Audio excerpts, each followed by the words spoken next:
Yes. And today on Stuff About Sports, there's chaos. Chaos, Bert, in Seattle. We'll get into the full NBA breakdown, including the All-Star reserves, and I have some demands of Adam Silver and all the shenanigans that are going on there. All that and more next. Theme song, Bert.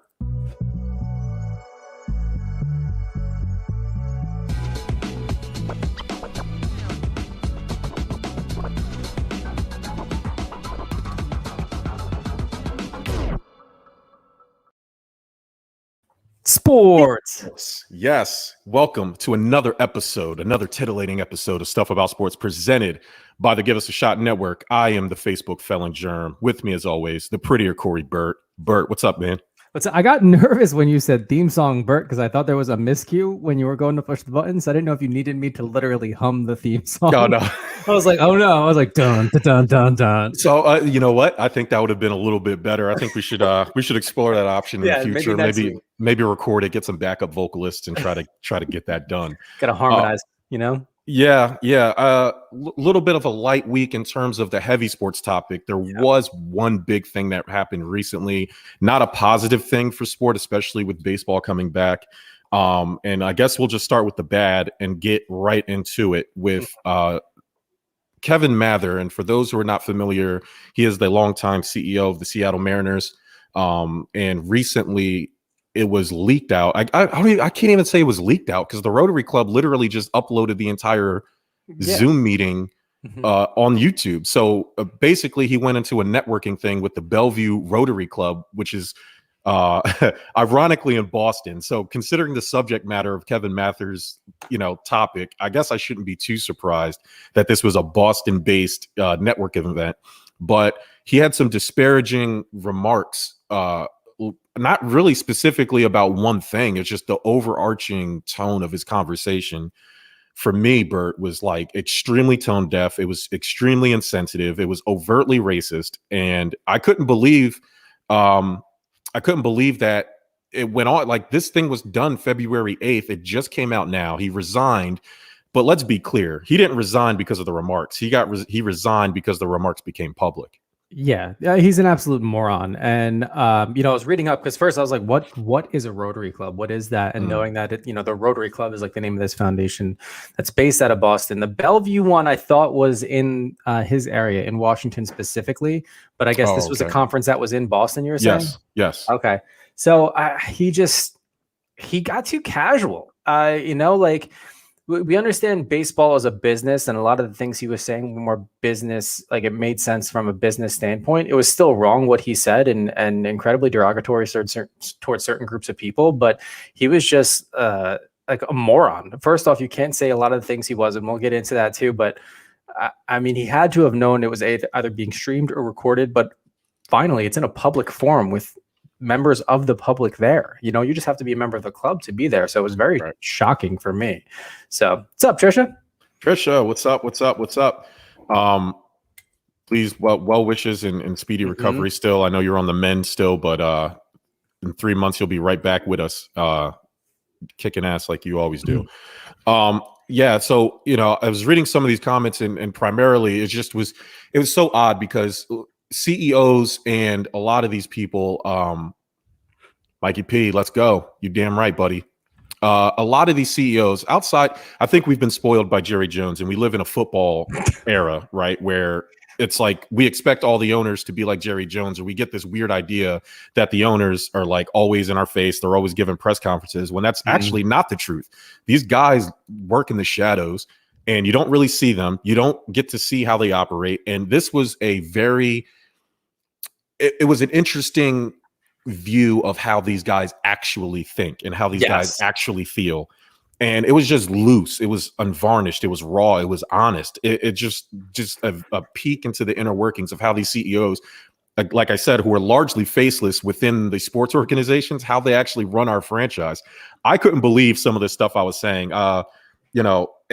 Obviously, there's nothing to apologize for. There's nothing. He can't apologize for the things he said, even though he did in his resignation. But and so primarily, when it comes to, and I'm gonna butcher this kid's name, Hisashi Ikawama. I don't know. He's their best pitcher they got. the best pitcher they've had in a long time. And I think one of his remarks had something to do with not wanting to pay $75K for his interpreter. Yeah, which $75K for Major League Baseball is chump change. That's like, I mean, I wouldn't be surprised if you spend more on bad hot dog rolls at the stadium that are thrown out like every 3 days or something. Like it's virtually nothing. So to complain about paying 75 grand for an interpreter to a company, your best asset, seems just incredibly stupid to even mention. It's something you should just keep to yourself. Like if you really have a problem with it, dude, I mean, you're the CEO of a Major League Baseball team. I'm sure there's other things you can focus on. Specifically for the Mariners, right? I mean, think about one of the nicer stadiums in baseball, right? Safeco Field. I would have to imagine that they're worth at least $2 billion. At least they have to be one of the higher up franchises in terms of worth. Like if they were to sell today, they had to go for more. Yeah. I mean, they have an older, they have a substantial following, obviously, in, Seattle. That's huge city, huge sports city. There's really nothing else there aside from the Seahawks are getting a new NHL team. Their basketball team left a while ago. So, they have it there. They have like a historic, franchise in itself with the players there too. And obviously, Ken Griffey Jr. And they've had a rough couple of years, but they've also made some big signings as well. Robinson Cano was out there for a while. Now he's back. Who they're still paying. Who they're still paying for that. That of course was a bad deal on their part, but who were they to know that he wasn't going to perform? So, but I mean, regardless, when you're, like I said this before, when you're speaking at a public event like this, you shouldn't talk so casually about this business, and especially over little things that are clearly racially driven, right? So you're pissed you had to pay 75 grand for an interpreter. Like, okay, big deal. Like it comes with the territory. There are plenty of players out there that need interpreters. And I think he tried to salvage it by saying, "Oh, well, we want him back as our top scout later on, and for the Japanese leagues and so on." But I guess the way I didn't hear the audio, you did, but I'm assuming the way he said it just wasn't, of course, very friendly. In itself, it wasn't even that. That was the weird part about it. It wasn't malicious. It was just so natural for him to say the things he was saying. It was just really tone deaf. It was really cruel. How it's like these owners, and to me, it's bad for all ownership, because I know not all owners are like this, but like you have the vocal ones like Mark Cuban in the NBA, Steve Ballmer in the NBA, Jerry Jones, and Jerry Jones is probably a bad example, but you know what I mean? But you also got to look too, when you look at all professional sports from an ownership standpoint, they're all old white men. The majority, middle-aged white men. Yep. Yeah, the majority, very old white men. So you can't help but think if, now granted he was the CEO, but if he thinks like that, who else in not only the Major League Baseball, but other sports ownership groups and their CEOs and their C-levels, like, do they think like that too? And, if there weren't these, like, obviously racially motivated, racially charged comments about, the nature of him paying an interpreter or anything like that, if he was just talking business, like in generality, like, hey, if you have to pay this player this and you're over cap, and he's explaining something, obviously, those are your assets. That's your product you're putting out there. But this had some very bad tones to it, which is obviously why he decided, well, he was basically forced to resign in itself. Yeah. Well, it's funny that you mentioned that wanting to keep the scout around for the Japanese players. I mean, outside of Alex Rodriguez and Ken Griffey Jr., who's Seattle's biggest, who else is on that Mount Rushmore? That'd be Ichiro, Japanese, right? Yeah. The Seattle Mariners were owned by who before this current? I think I can't remember the current owner's name, but it was the creators of Nintendo, that company. They're the ones that got Safeco Field, Japanese. So the Seattle Mariners not only have a big following in America, they have a big Japanese following. I would think all the Asian Americans could definitely, if he didn't resign, I'm sure they could have banded together and made it work. But it just, again, speaks to his tone deafness. Like, look how, and I had to look it up while you were talking. I mean, $2.5 billion is what their estimated worth is. So I wasn't that far off. No. And you have one of the bigger regional networks in baseball, 5 states. Their regional network covers 5 states. It's that would make sense. I mean, they're in the north of the Northwest. Yes. So, I mean, apart from, I guess, next lowest down from that would be the Giants. Yes. In San Francisco. And they're right there in the Pacific, right? Take that flight right over the ocean. Japan's one of the first places you hit, so that makes a lot of sense. And then that wasn't even just it. Not even the Japanese. Their top prospect is this kid named Julio Rodriguez, right? from Dominican Republic, and it's from the DR. Baseball has this academy down there in the DR, and it's essentially a high school for baseball players who, 14, 15, 16 years old that know that baseball is going to be their life. And I'm talking about the elite down there, right? They all go to this MLB academy, and they learn English and they learn all these things, and they get a high school diploma, and that helps them get over to America. Now this kid worked his ass off, and one of the comments made by Mather was, yeah, he's loud, he's a little bit, basically saying, just profiling him, saying, yeah, he's loud, he's boisterous, whatever, but and his English is not that good. Yeah. And I was like, okay, I went to go check this kid out, bro. And they were doing like fake interviews in this process. This kid's English was great. Like, I don't know how many Julio Rodriguez's that the Manners have on contract, but whoever that Kevin Mather was looking at wasn't this kid. And on top of that, this kid was forcing the Americans, when they came over and interviewed these kids, at the age, he's 19 now, at the age of 17, he was forcing all his interviews to be in English just to work on his English. Better. And so it's like, how can you just demean this kid? How can you just not know anything about the players that you're bringing into your franchise? It's just so unaware. And like you said, these middle-aged or these older white men have no concept of what they're talking about. And it's like they treat these players like chess pieces, bro. And it's like, it's so frustrating. And I'm glad things like this happen, that these guys get exposed, because it's not okay. Well, it's frustrating that it's frustrating that he's obviously making these comments, but it's also unnecessary too. Like when you think about it, and you think about like, the old boys club, right? And especially with baseball too, right? With the heritage and basically this museum of a sport that is baseball, and everything about its history is just so incredibly religious to a sense that, it's sacred. I get this picture in my mind, like it's this old boys club. So in order for you to be a well-rounded ball player, you have to not only play ball, but also speak perfect English. Like I don't understand it. Like, this is your top prospect. Who cares if he can't speak perfect English? You're not paying him to give speeches. You're paying him to play baseball, plain and simple. And there's plenty of other examples around the league of players that come over and their English isn't the best, but guess what? 75 or like something around that percent of the league is Spanish speaking players. So, I mean, there's interpreters there. They will get better once they're over here. Like, it comes down to, do you want to win, or do you just want a bunch of people that can interview well? Not even that. I think the interpreters do more than just speak for the players, right? They teach them how to navigate through life and keep them out of trouble, and how to manage their money, and do like $75,000 to me seems cheap. I don't know.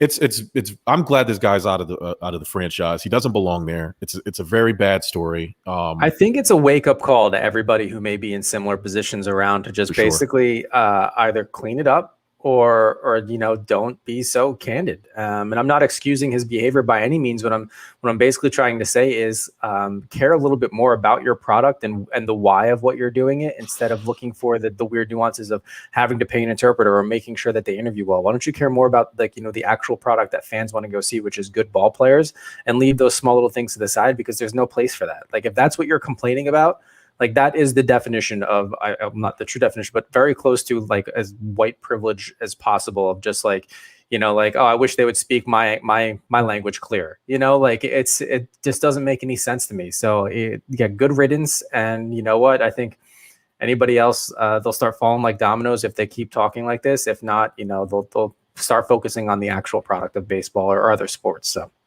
yeah, 100%. I think the least shocking of the comments was he got into some of the service manipulation and some of the contract stuff that it's kind of an open secret. That's just part of the game. Yeah. So the minor league comments is what you're talking about. Yeah. So basically he was not opting to take his top minor league prospect at that particular time, because they figured out they can do a better contract that would favor the organization better if they had pushed it off or something. Right. And, but I think that just goes. That's business, right? It is what it is. On a weekly show, Mikey B says, I'm on a weekly show of a guy who can't speak English and he teaches our youth. They're referring to Corey on The Divide in itself. Yeah, so both of them in the week, and sometimes he talks funny. It is what it is. Yeah, it is what it is. We gotta get Corey might need an interpreter for the. He's going to. I mean, pretty soon. Yeah, I don't know what he was saying half the time last week, but hey, it is what it is.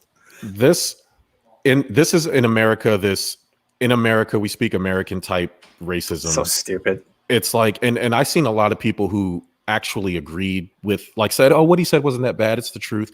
Yes. And I can see that side of it. However, when you are running a franchise that your most popular player and all these other people have these issues, you can't speak like that, man. Like, you have to be more self-aware. So like you said, there's not much else to dive. It's not a secret. You can go on YouTube and watch this entire thing for yourself and let us know. To that avail though, and to wrap up, it's like, not only can you not say that anymore, and you're right, it's not like completely awful, but there's still a problem with it. And then also, when you are running a franchise like that and you make comments like having to pay an interpreter or someone's English isn't well, any player you bring there is now going to be more concerned and more nervous about how they're speaking and how they're accepting and receiving information that's needed translated than they are about worrying about playing baseball.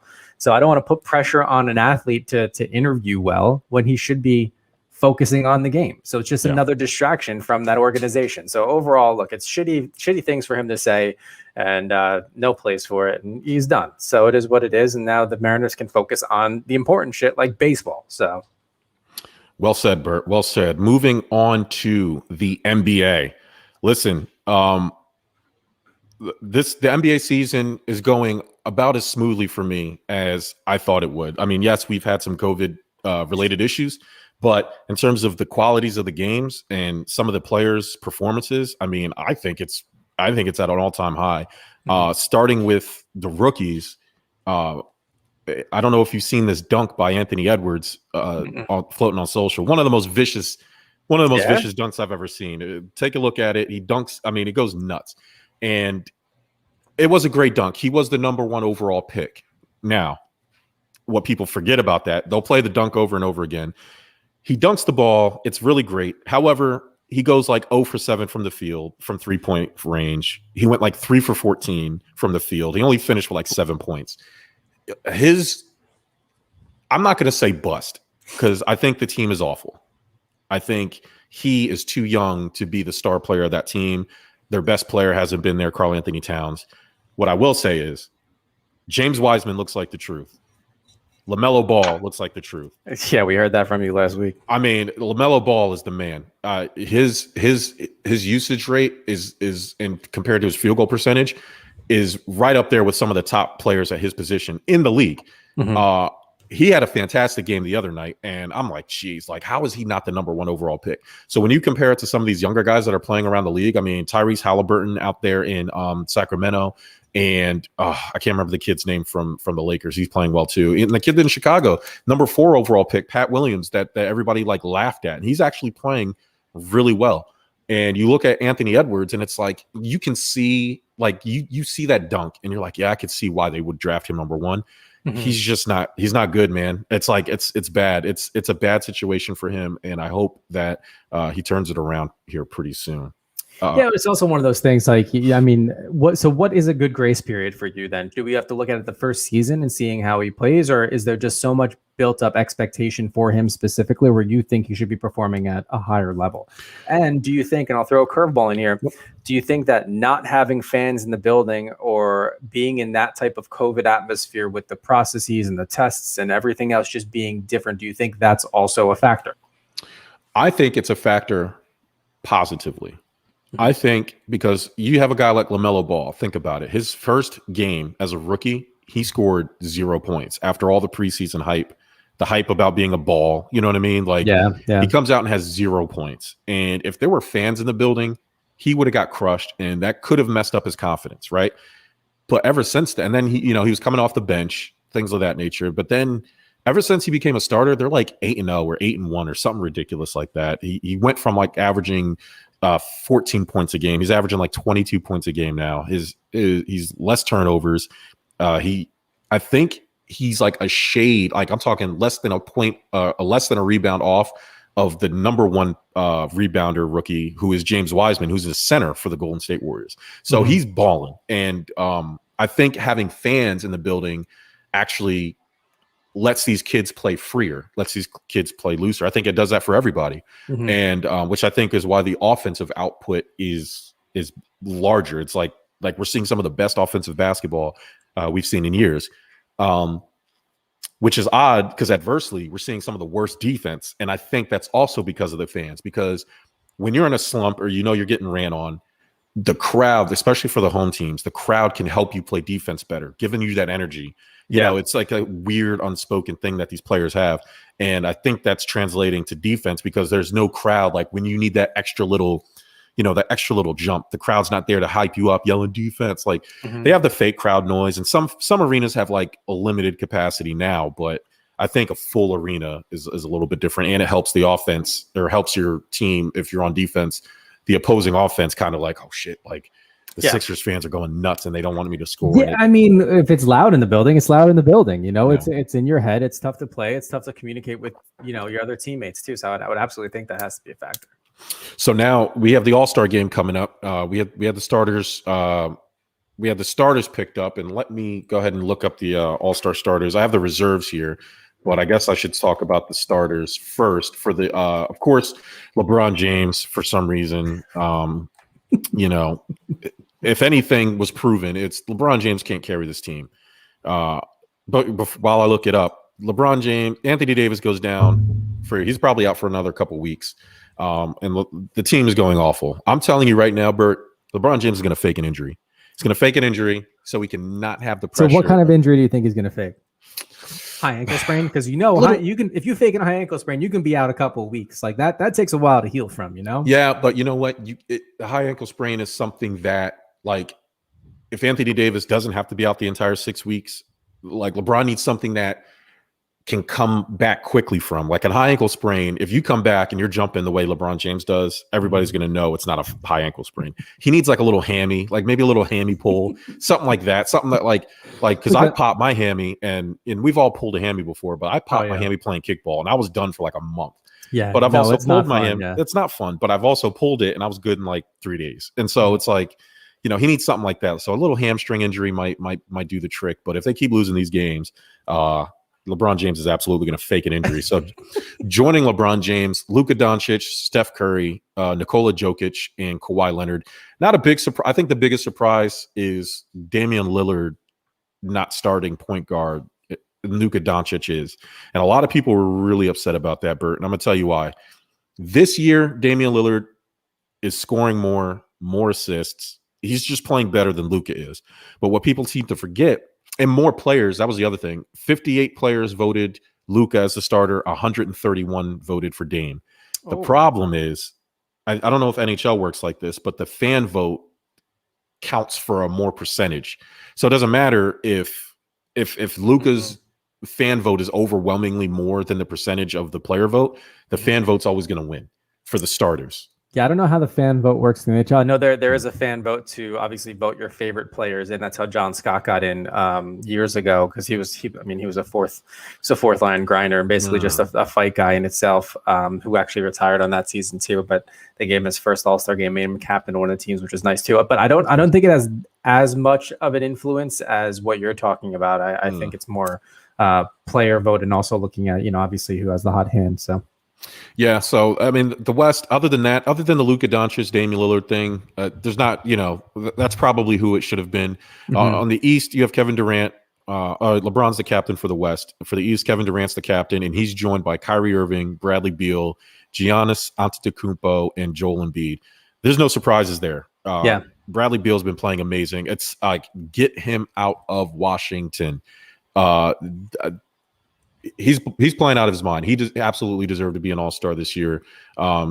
Kyrie too. I know he missed some time, but there's not really a point guard in the East that, to me, would have taken over his spot. Or would have been a better choice. They just haven't been playing. Like, I mean, if you wanted to sneak LaMelo in there, I wouldn't have been mad at that. But that's typically Do you not find how a lot it's of done. rookies get into the All-Star game? Not For the actual game, like skills competition wise, is that a different story? No, the game, like Ben Simmons made it as a rookie. I believe Joel Embiid also made it as a rookie. Well, I guess because they missed their rookie year, but so their first year. But rookies do get in. Luka, I believe, made it last year, and he was a rookie, or the year he was a rookie. But it's rare. It's not as common as a lot of people think. There's more of a because they used to do the rookie sophomore game, and it was kind of like a rite of passage where like you got to play any rookie. So like the sophomores, it was more common for a sophomore if you were like that dude to make the All-Star team, but as a starter, not really. But it's usually reserves. Now the reserves are different. That's voted on by the coaches. Now there's some this is where the controversy kicks in. I don't really have a problem with Luke is just more popular than Damian Lillard is. I don't know why everybody was up in arms. Basketball's a global game, and globally Luke is more popular. He was going to get voted in. And I knew Dame was going to make the team as a reserve anyways, but I guess being voted as a starter is like the thing that people care about. But on the West, you have Zion Williamson, Chris Paul, Donovan Mitchell, Damian Lillard, Rudy Gobert, Paul George, and Anthony Davis. Now, the glaring omission from the West, Bert, is Devin Booker from the Phoenix Suns. He absolutely, and I don't like, he keeps getting snubbed from this All-Star game. Mm-hmm. It has to, and I think largely it's been because he plays in Phoenix, and just Phoenix has just been a loser. He's just been a one-man show there. Who would you put him on and take out then? Who's the reserves then? Like who would you swap him out for? People went nuts on this on Twitter about this. Now, luckily for Devin Booker, Anthony Davis is hurt, and so he's not going to play. So Devin Booker will absolutely get in. Mm-hmm. If it was me, I'd probably swap him out. It's either going to be Paul George or Donovan Mitchell. Mm-hmm. And I'd probably lean towards Paul George if I was to swap somebody out. And that would feel wrong because I do think Paul George does deserve it, but I'm just playing the odds here. Like you can't take out like Anthony Davis, even if Anthony Davis was healthy, and that's the way I'm looking at it. If Anthony Davis was healthy and all these players were 100%, the one who least deserves it, even though he does deserve it, is Paul George. Like Devin Booker's just playing better. And so that would be the guy I would swap out. So luckily for Devin Booker, Anthony Davis isn't going to play. So he'll get the bid, but it's kind of like a cheap, like I'm in because somebody's hurt. And I don't think that's fair. But he deserves to be in. So that's also keeping in mind that everybody who's selected actually wants to go and wants to play, right? Because you know that there are a lot of players that don't. But no, not in NBA. That's rare. A lot of players opt not to do like the dunk contest, but that's not like you're not chosen for that. You sign up for that. But in terms of the All-Star game, it's rare that you get a guy who just doesn't want to play in the game now. Well, this year specifically is kind of where my mind's at. Oh Though. yeah. I think Zion, he's a rookie, right? So I think he'll want to play. Oh no, he's not a rookie. This is sophomore year, right? Sophomore year, yeah. He'll want to play. It's his first one, you know. Chris Paul, if Anthony Davis is healthy, I can see Chris Paul going out because that's his teammate. And Chris Paul doesn't need another All-Star appearance. Everybody knows how great he is. Mm-hmm. He's older. I could see him easily sliding out for his teammate. Donovan Mitchell's the future. Damian Lillard's the future. Rudy Gobert's the future. You know, other than that, it's hard in basketball because there's limited spots. You know what I mean? It's not like football. Yeah. That's the hard thing about the NBA. On the East side, we have Jaylen Brown, James Harden, Zach LaVine, Julius Randle from the Knicks. The Knicks have an all-star. It's unbelievable. Ben Simmons, Jason Tatum, and Nikola Vucevic from the Orlando Magic. Now, the glaring omission from the East is the Indiana Pacers' Domantas Sabonis. He absolutely deserves to be an all-star, and he's not. And I would take off one of the Celtics, probably Jason Tatum. Mm-hmm. That sounds bad because I think Jaylen Brown's playing better than. It's odd because like in the beginning of the year they switched spots. Like Jason Tatum didn't start off good, and Jaylen Brown didn't start good. Jason Tatum was hot. Jason Tatum cooled off, and Jaylen Brown's now on fire. And it's a hard thing. It's a hard thing to pitch. But Sabonis, I mean, I guess Ben Simmons too. I hate to say it as a Sixers fan, but Ben Simmons last month, if it wasn't for his last month, Ben Simmons wouldn't deserve to be an all-star. But his last month has been insane. Mm-hmm. Scored 42 points, did it all without taking a jump shot. His plus minus has been incredible. The team has been winning, number one team in the East. They dropped the last couple games on this West Coast stretch, but you know, it is what it is. Other than that, I mean, Vucevic, I can't say his last name. He deserves, I mean, I guess you could take him out, but he's better than Sabonis, so I couldn't take him out. And Julius Randle, he could be in the MVP conversation. So can Zach LaVine. And James Harden has just been nuts. So yeah, I would have to. It was either going to be Jaylen Brown or one of the Celtics would have to go, and I couldn't pick one, but one of them would have to go. But I do think, again, because of the nature of how NBA rosters work, it's hard to bump somebody from that. So yeah, shout out to the All-Star game. So how they're doing it this year, Bert, is instead of doing a weekend, it's going to be All-Star Day. They're not doing, Thursday the dunk contest and Friday the 3-point contest and then Saturdays the games. They're literally doing the game, and then at halftime they're going to do the dunk contest and the 3-point contest. It's going to be elongated halftime, which is odd, and then they're going to finish the second half of the game. No, not BK all day. Not BK all day, Mike Powers. It's going to be odd to how they're going to do it, but NBA is trying to be responsible with COVID weekend. They have to do it this way. There's really no other way. They can't turn. They don't want people partying. Yeah, with COVID, they don't want people flooding Atlanta, which is already not happening because there's mad party flyers for Atlanta already. People are going to go, but they're going to try to consolidate the players being there to only the day.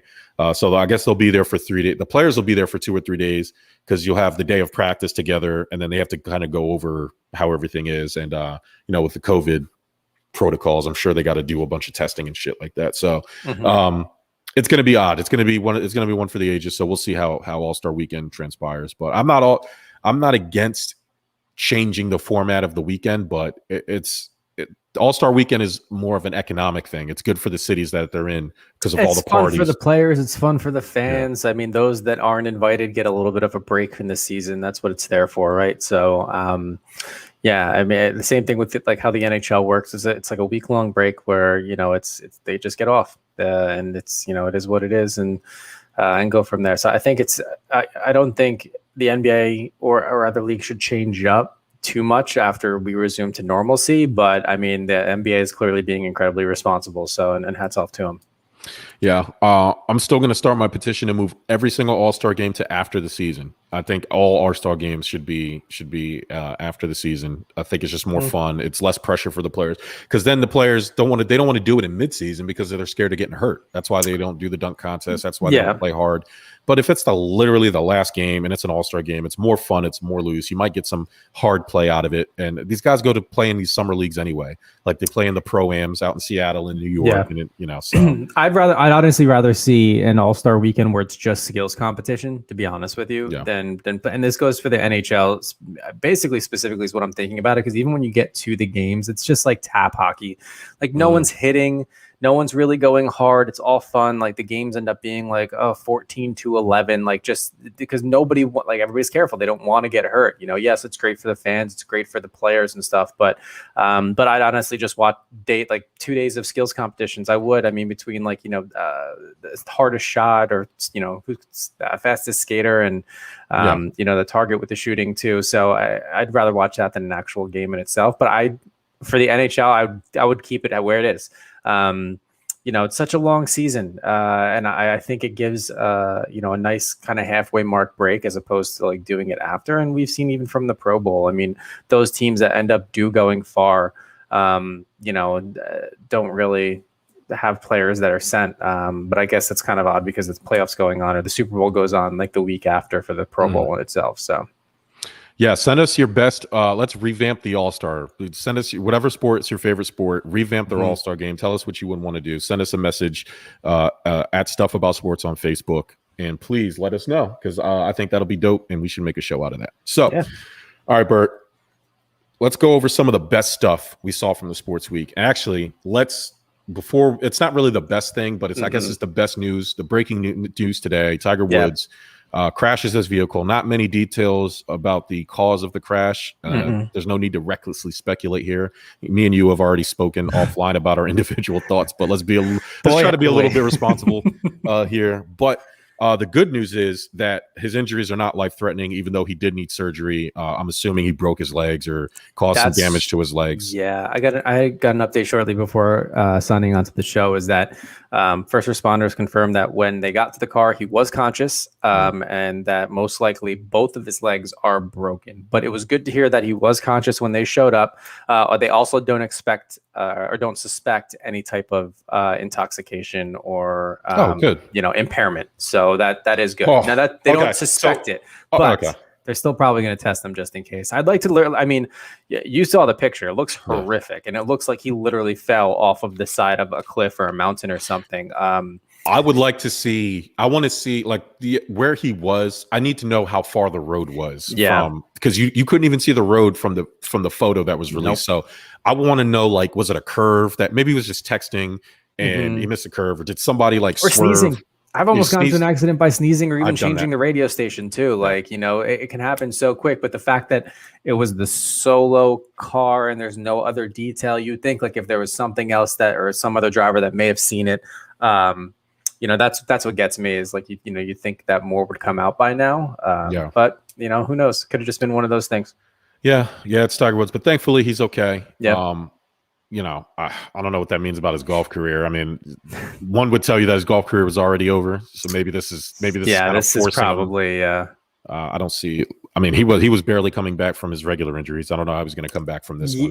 He was entering into old man golf mode, like the Jack Nicklaus, just like kind of the twilight. Obviously not old enough for like a senior tour, but like, you know, participating in the tournament, still drawing a big crowd because he's Tiger. But then the Bleacher Report stuff he did. Yeah. That stuff was good. That's what Tiger should have been doing. Like he should, come back. I know he won the one tournament and everybody was really happy about it. He should have just rode off into the sunset. Yeah. I mean, just look what it took him to get to that. And then, you know, and then a bunch of other injuries happened and he tried to get back and he never could. It was like he got close a couple times, but that celebrity golf type deal, I think, you know, go play Tony Romo for a couple bucks on Bleacher Report. People will pay to see it, man. Oh yeah. You know, and just go do that and just play Phil. You and Phil Mickelson need to just get a bunch of these celebrity golfers that like to think they can play golf. I'd pay for a subscription to watch one of those a week. If it was Phil and Tiger and you pair them up with random celebrities, I would certainly I'd watch that once a week. Yeah, I think I would too. Just for the banter. Get the guy. Who's the guy? Bob Menery on Instagram. The guy Bob Menery. Yeah. Get him to call. So basically, Mike Tyson lays down the blueprint for this, right? Like he had Snoop Dogg on there. Just get these like guys that people know, these famous people, and just go golf on Bleacher Report. Yes, I would pay for that every week if I knew that they were going to be out in like, you know, Bahamas golfing with, you know, whoever, to just get Aaron Rodgers. Yes. Aaron Rodgers, Steph Curry, Justin Timberlake. I mean, take anybody that's been on the Pro-Am before who's exciting to watch. Even Bill Murray. I mean, put him out there and I'd watch that. Pair with a pro. I mean, we may as well just write up this business case and send it off to like PGA or Bleacher Report and saying this needs to get picked up. We'll be producers. It's fine. So we can't say much more about this on the air because someone's going to take our idea. So and we're gonna we don't need Bob Menery. We can do it ourselves. So if you guys have anything, some of the best stuff you saw from the sports week, let us know in the comments. We'll read them out loud. So best stuff I saw, Tony, I'm gonna butcher this last name, Tony Breediger. I don't know. She's the first Arab American female, made her debut at Daytona. So I mean, I think that's awesome. She shouldn't be the last. She's like, I'm all for opening doors, Bert. I think if you have the ability to do something and you're good at it and people are supporting you, why not go for it? So first Arab American female NASCAR driver. So shout out to her. Nice. I saw a child versus man-child when Cam Newton argued with a child at a football camp. Now, I say that just purely for title purposes. What I will say is that kid should have got slapped in the face. Yep. 100%. And I like Cam Newton as a person. He's not a great football player anymore. But he took time out of his day. For those that aren't familiar, he helped out with some type of football camp for kids. And there's this video of this dude, I guess came on TikTok or Twitter or one of those, and basically chirping at Cam. Like, basically said, like, you're a free agent, your ass, like stuff like that. This isn't Cam playing a game. This is Cam taking time out of his day to come help out at a camp that this kid attended to get better at his skills. And he has the disrespect to call this professional player ass when, Cam wasn't getting paid for that. He's just coming to help. It could have been, it was awful. Look up the video. It's stupid. And it'll make you want to hit a child, plain and simple. Like, he should have got smacked. And I thought he handled it the best he could. He had two options. One, completely ignore it. But he decided to go back and be like, I'm rich. Yeah. As the kid's yelling, you're a free agent. And then the kid starts saying, your ass. And then Cam was just like, where's your father? where's your mother at? Like, basically, like, I need to talk to them because how disrespectful you're being. So hats off to Cam because he handled it perfectly. And I mean, that kid, I think he did come out and make an apology. He did, but it was one of those, like, I read it as, I'm sorry for how you guys took it. That's exactly what it is. I'm sorry this didn't seem funny to everybody else. I'm sorry, it seemed disrespectful. I'm sorry that you're offended. Like it's just it's weird. I truly believe in this world that there are no such thing as bad kids. There's only bad parents, and this is a prime example of that. This kid, and he said this in his apology, his parents raised him better, and he said that he let his competitive side get the best. I don't get that part. Like, what are you competing with? What are you competing with? Yeah. That's my part. Like, he said he didn't mean I think for him it snowballed. Like, he started John. He didn't think Cam was going to respond. All of a sudden, Cam's in his face or looking right at him, and now he's like, oh shit, I got to keep going. And I understand how things like that happen, but you know what you should have did, kid? Should have shut the hell up. You know what I mean? That's Cam Newton, and you're you. It's just it's such a weird. Yeah. Like also, how did nobody on like the coaching staff or like any type of administrator who set up this organization have like go over and be like, you need to stop because we took time to invite Cam here and you're being disrespectful. That actually blew me away too. That like no one came over and was just like, dude, get this kid out of here. So yeah, it's crazy how these kids like this attention seeking era we're in. Like, you do something and then you run to Twitter, you run to TikTok like a loser, and you record it because you think it's going to get you some clout, online. That's all it is. Like, all this for the people who don't know you to say that you're cool, and then what? And now you're just going to keep doing it. I don't know. Likes are currency. It's bad. We can have a whole show non-sports related just on this in itself. And look, I'm all for content creation and being unique out on the internet too. It's this dubbing. It's this like duet thing that TikTok has, where you take someone else's video and you build off that.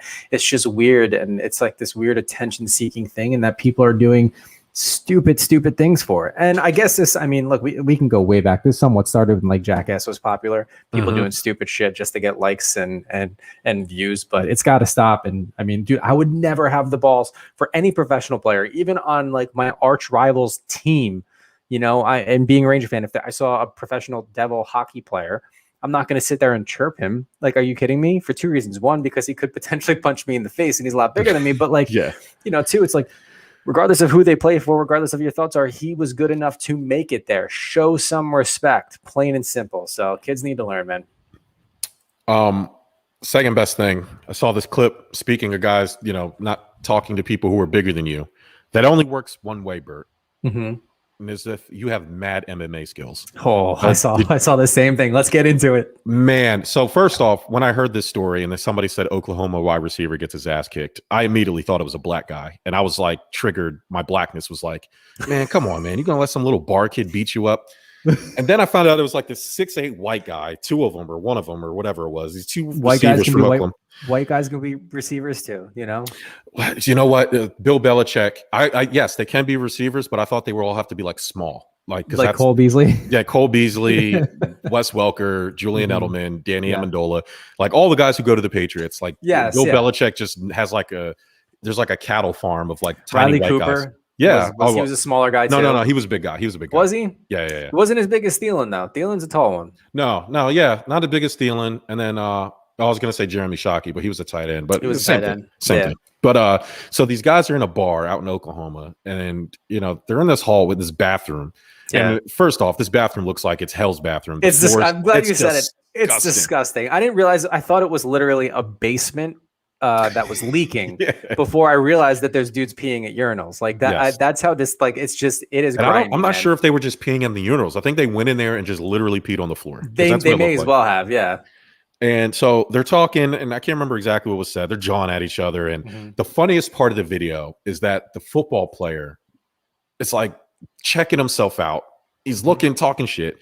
Or no, the MMA fighter is like checking himself out in the mirror as the football player is just yelling in his face. And it's because the MMA fighter, this tiny little dude, knows what's about to happen. Yeah. And all of a sudden, he goes full spider monkey, Bert. He's on this dude's neck. He's hitting him with these surgical strikes. Like these, it's nasty stuff. The first one connected the cleanest way possible. Yes. And look, I don't know if it was just the one football player, but it's definitely his buddy was there too. They both looked like they were football players. They were in this guy and his friend's face, talking to him, basically like, get out of here. And as Jerm said, he's kind of checking himself out in the mirror. He's like doing this a little bit. He's like moving his chin a little bit. Yeah. And I think the wide receiver challenged him. It was just like, do something. And guess what? He did something. And when you can hear that connect and you can almost see the blood start coming out instantly, but he didn't stop there, man.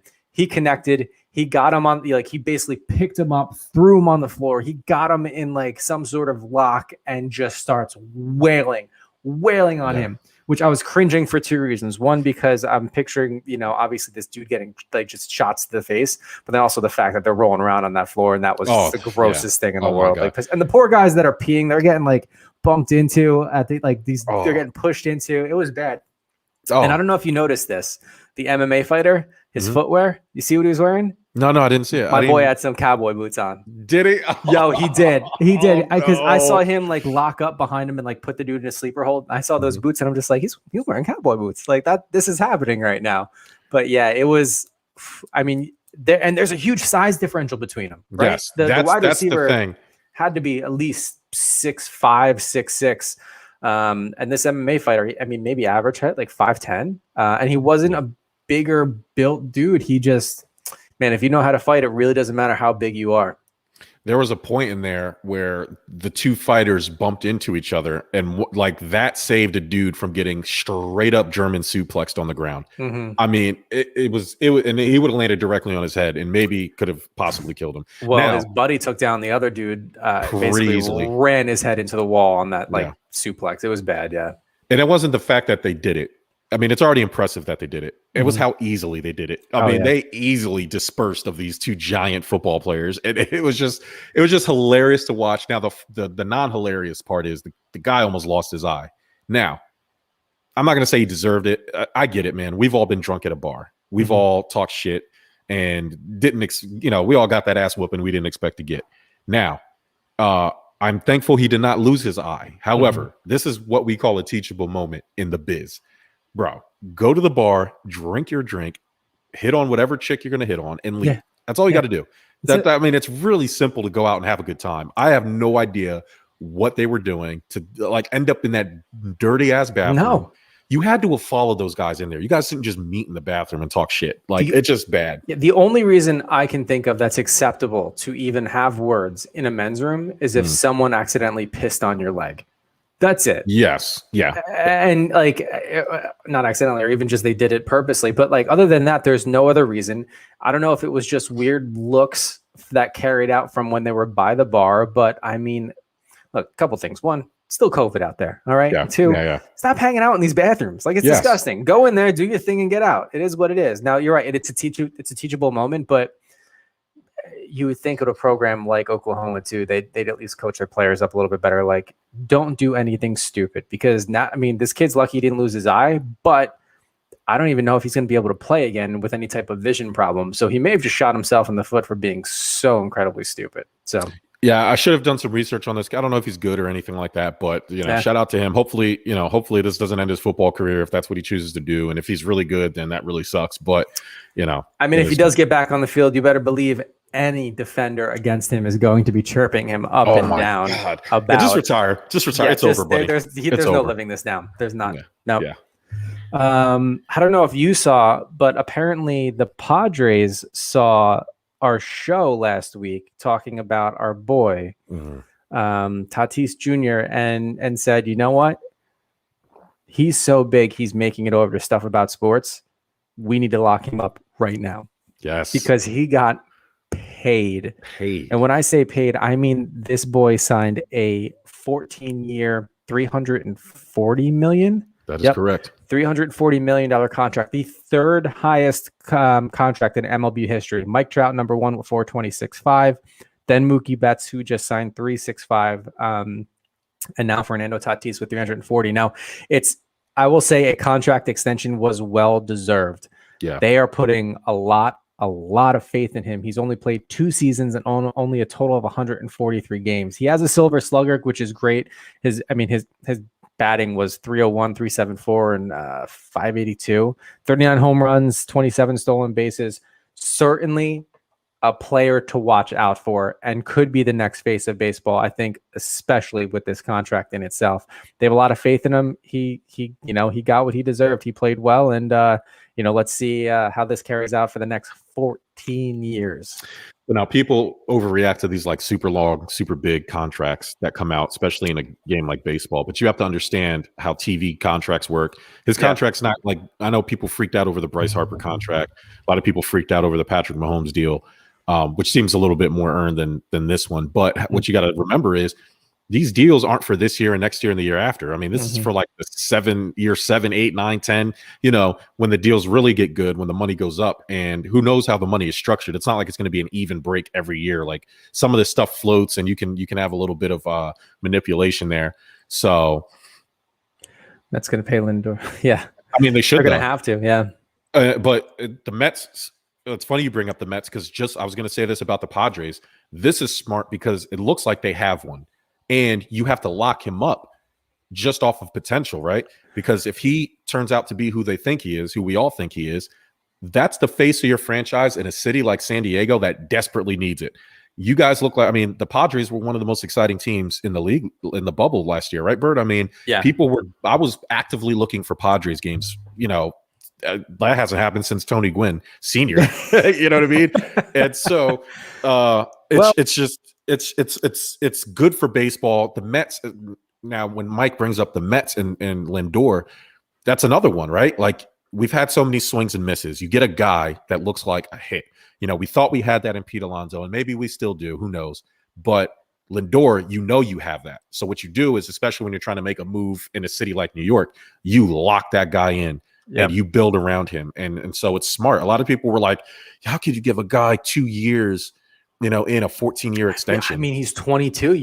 This is your franchise player. Like this is, and I gotta tell you, and after doing some research about him, and because I need to understand him fully, I found an interesting story. The Padres weren't the first people to bet on him long term. And this goes to when he was in the minors. There's a company called Big League Advance who actually basically, to simplify it, bets on minor league players. What they'll do is they'll advance money to minor league players free of charge. It's not a loan. They don't have to pay it back. It's basically saying, here, this will help get you through. But if you take this, we're going to take a % of your big league contract when you sign one, which they say some of the deals average to be about 8%. So if that's the case, so Big League Advance actually took a chance on Fernando and said, hey, we like this. I think they wanted to give him, it was either 800 grand or 500 grand to start as a front. And they said, but if you take a big deal, we're going to take a cut of that. And 8% of his deal would have been about $30 million. And what they do as a company is, yes, of course, they'll take the profits off of the investors. And there's a lot of investors in there. One's a former pitcher. One of George H. Bush's children is an investor too. There's a couple other ones too.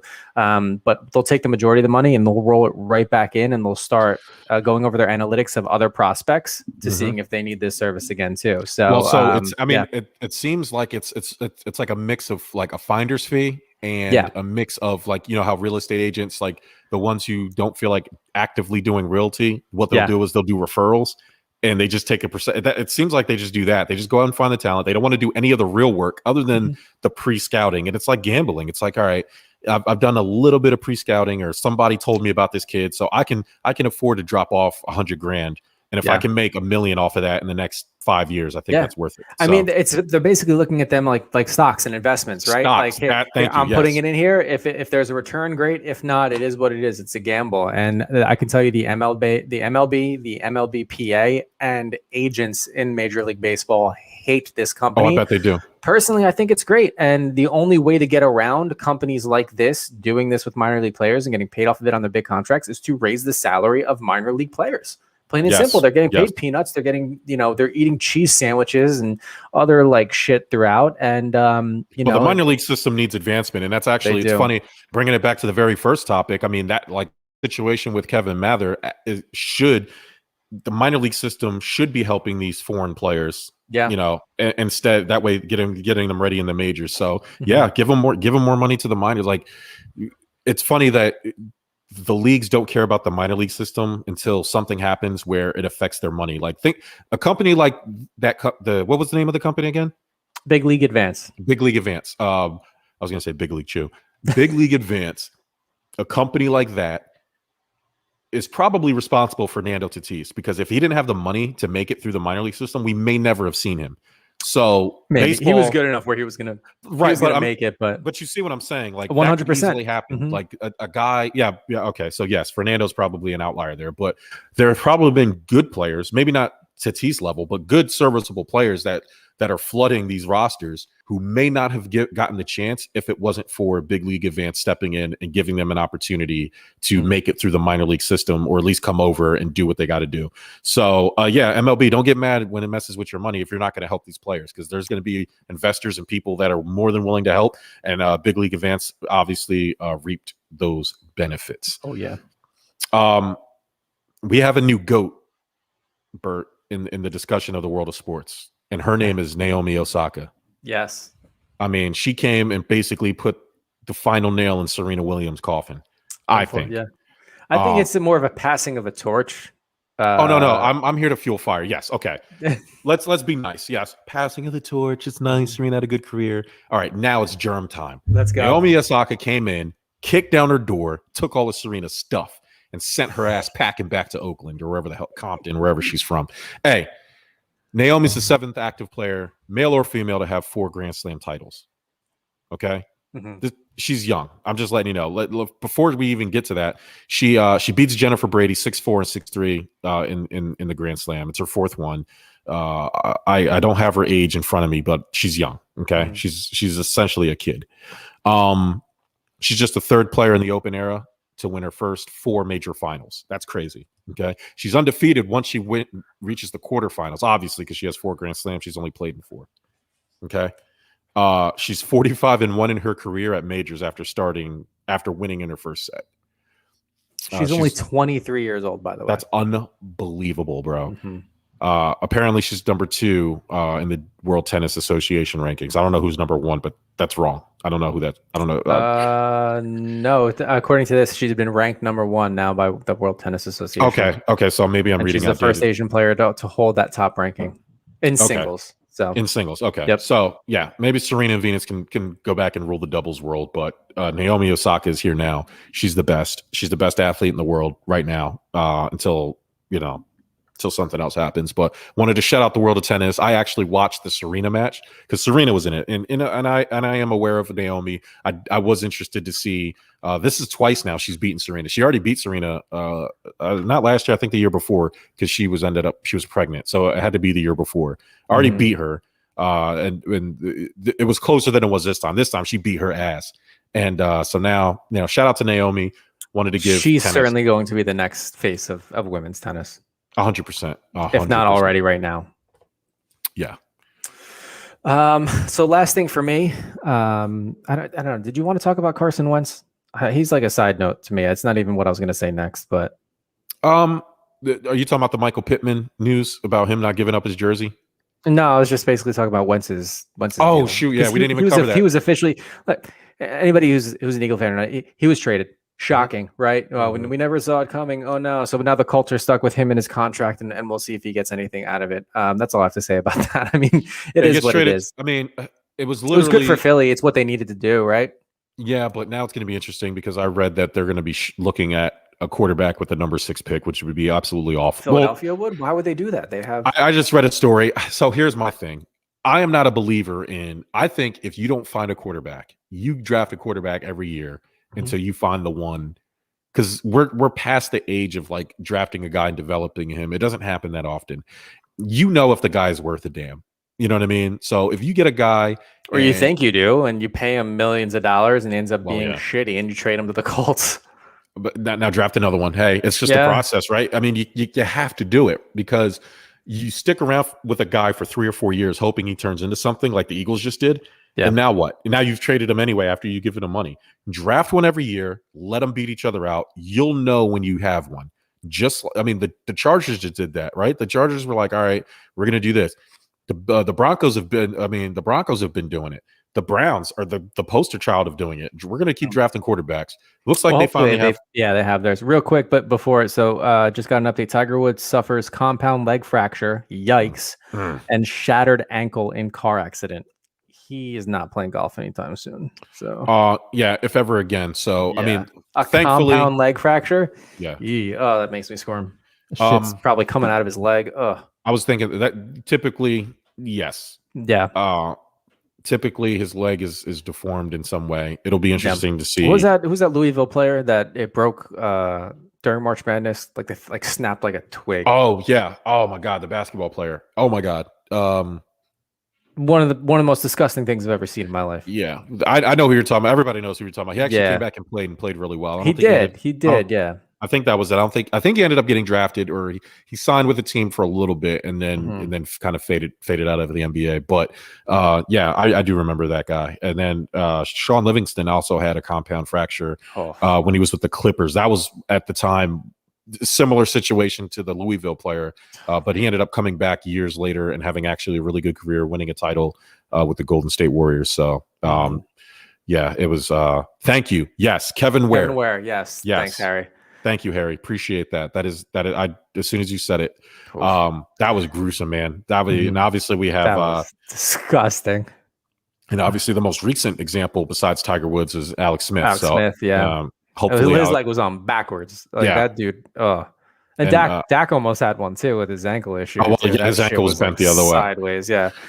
Anyway, join us next week for more talk about broken legs. Yeah. We're going to start the stuff about broken ankles and broken legs. Sorry. So yeah, look, Carson Wentz. I mean, it is what it is. Maybe if they're going to draft one, great. If not, I mean, I think it's going to depend on obviously their next coaching scheme and how they work out. Either it's with Jalen or the new 6th round draft pick, and then go from there. Let them fight it out, right? So I just figured. I mean, mentioned Carson Wentz because that was huge news, but I don't think anybody was truly surprised by it. No, and it had to be done. I think too much has just happened. Sometimes you just need a fresh start from things, and it's just the timeline. Like Howie Roseman needs to nail this draft, bro. And then news came out they're releasing Alshon Jeffrey. It seems like a complete reboot there. Not that that's a big loss. It's just like I don't know. It never feels good as a fan when you hit the reset button, and when you start releasing players and you're trading franchise quarterbacks. I guess you kind of have to call him a franchise quarterback. You paid him $100 million. You paid him enough to be a franchise. Yeah. So, he got money Dak should have got last year. He was drafted to be franchise quarterback. He enters Andrew Luck bust territory. The team that drafted you did not get their return on investment. You are a bust to me. I don't care about performance. I know people have weird definitions. I'll always support Andrew Luck, but yeah, I mean, yes, in the true sense of, he was there to replace Peyton Manning, and he didn't because he didn't bring him a championship. If you want to look at it that way, yes, he's absolutely a bust. They didn't draft him for 6 years and like one AFC title game if he even got there. Like that to me, I understand what people. Yes, he got injured. Yes, he did this. At the end of the day, I don't care about his numbers. That's not what they drafted him for. If you're there for participation trophies and saying, well, this is what he did do, yeah, great. In that scope, fine. But that's not what they drafted him for. So for me, that makes you a bust. And considering Andrew Luck's hype, the most hyped college quarterback ever, to me, that makes you the biggest bust of all time. People will disagree with me there. But like I said, when you consider his hype and then what they got out of him and how he left the game, to me, it's a bust. So anyway, Carson Wentz, he's reunited. Harry says Carson Wentz gets to reunite with Frank Reich. So I mean, good point, Harry. And that was what I was going to say. That was literally the only place he could go, right, Bert? I mean, he could only go to Indianapolis. I mean, that or the Bears. Those really were the top two, right? I think there was more potential in Indy, and anybody agreeing to take his contract along with him was going to need the room. So, I mean, who knows? The Bears may have pulled out because they have some other things they want to spend money on. Yeah, it's interesting. I mean, hopefully next week we'll find out where Deshaun Watson lands, if they're ever going to trade him. There's JJ Watt still has to find a team. Hopefully he signs with my Buffalo Bills. Did you see his tweet today? Yeah, he said something like somebody was asking him, hurry up, make a decision. He was like, I scrolled through Netflix for like an hour. Give me a second. That was yesterday. He said I scrolled through DoorDash for like DoorDash, 45 minutes before choosing something today. So there's rumors that he's subliminally telling people he's going to the Bills. And I don't want you to blow your load right now, but I'll tell you what the stupid tweet was that have people thinking this, because it's look up the tweet. dumb. I'll get to my last thing. My last thing is Sports Weekend. This is not a wrestling podcast. I have one. It's called the Smart Out Club. But the best thing I saw was this past Sunday at Elimination Chamber. The Miz cashed in Money in the Bank after 10 years of putting in hard work. He was WWE champion once. He is now WWE champion again. And this makes him the only two-time Grand Slam champion, winning all the titles in WWE. He has now won them all twice, at least twice. So he's a multiple-time tag team champion, multiple-time intercontinental mid-card champion. But now, in terms of the main card, the top title, he has now won it twice, which makes him a two-time Grand Slam champion, the only one in history. This guy went from being on The Real World, people making fun of him because he used to say on that show he's going to be a wrestler like The Rock. He wants to be. That's why he's called The Miz. And he's like he's like a childhood dream. You know, we all used to jump off our couch, and now he's been in wrestling for 16 years. He does so much for the WWE other than an on-screen character. He has a reality show now. He does a lot for Make-A-Wish. He's an actor. Like, it's just amazing to see a regular guy. It's not like a guy born into wrestling. He's a regular dude who said, I want to be a wrestler, and he put in his work and busted his ass. And so I just wanted to shout him out on this show. It's like fan turn reality, right? I mean, you did watch him on like a reality show, and he kept saying like, I'm gonna be a wrestler. And I was like, yeah, sure, whatever. But no, he put in work and he got there, and good for him. Good for the Miz in itself. All right, here's the tweet, and I'll get to my last thing on best stuff. So the tweet is, mitochondria is the powerhouse of the cell. Now, tinfoil hat NFL fans decided to go nuts, and one of them tweeted out that mitochondria has the same number of letters as Buffalo Bills. And and it all snowballed from there. Oh my God. It has nothing to do with. I'll just say I think he's just tweeting dumb shit. He's just tweeting dumb shit because he knows there's stupid people out there like that person that said the Buffalo Bill shit. So it is what it is. My last thing for best stuff about Sports Weekend is outdoor hockey is back. We had 2 days in beautiful, beautiful Colorado with mountainscapes in the background. Avalanche versus the Vegas Golden Knights, and then Sunday's game was Boston versus Philly. Everybody's in their reverse retros and the Avalanche jerseys, and whole kit is so crispy. It's just everybody looked good, but the Avalanche in particular with the Nordiques throwback was awesome. The Avs game was a little bit of a turn. It's supposed to be a day game on Saturday. It was cold, but that sun melted the ice. Yes, so after the first period, they had a delay, and not like a 2-hour delay, like a 7-hour delay where they resumed play at 9 p.m. Pacific time. And then they ended up getting it done. The Avalanche won 3-2. It was a close game. It was a great game, and it's good to see outdoor hockey even at night. They pushed the day game for Sunday to night with Boston and Philly, and I'm going to maybe give Philadelphia excuses. That's why they were thrown off, because they were absolutely routed by Boston. 7-3, I think the final was. Pasternak ended up having a hat trick, but nevertheless, the Bruins showed up. I don't know if you saw this. They showed up in all 90s attire. Like their players just dressed 90s wise. And dude, it was just cool to see. It's just exciting. We didn't have a winter classic this year. I'm just glad we had an outdoor game, and I hope they try to do more stuff like that. It would have been nice to have fans, but seeing those mountains in the back, I don't know, it did something from like a heritage standpoint in hockey and where it started, and Mystery Alaska type vibes where, it was just really cool to see. I caught some of the games. I'll be honest, I couldn't tell you who was playing. I was captivated by that background with Lake Tahoe in the back, the mountains. I mean, like a painting, man. It was awesome. I don't understand how you could play the game. I'd just be staring off into the sunset, man. That when the sunset hit, that one game I was watching, I was like, oh my God, it was coming off the water. It was unbelievable stuff. Hockey is good for shit like that. Like, you can't get that in any other sport. I also enjoy when the NFL goes to Mexico City and plays on top of the mountain, and you get that mountain view. That's pretty cool. But this is way better than that. And so shout out them. It was almost a disaster, like you said, with the 7-hour delay.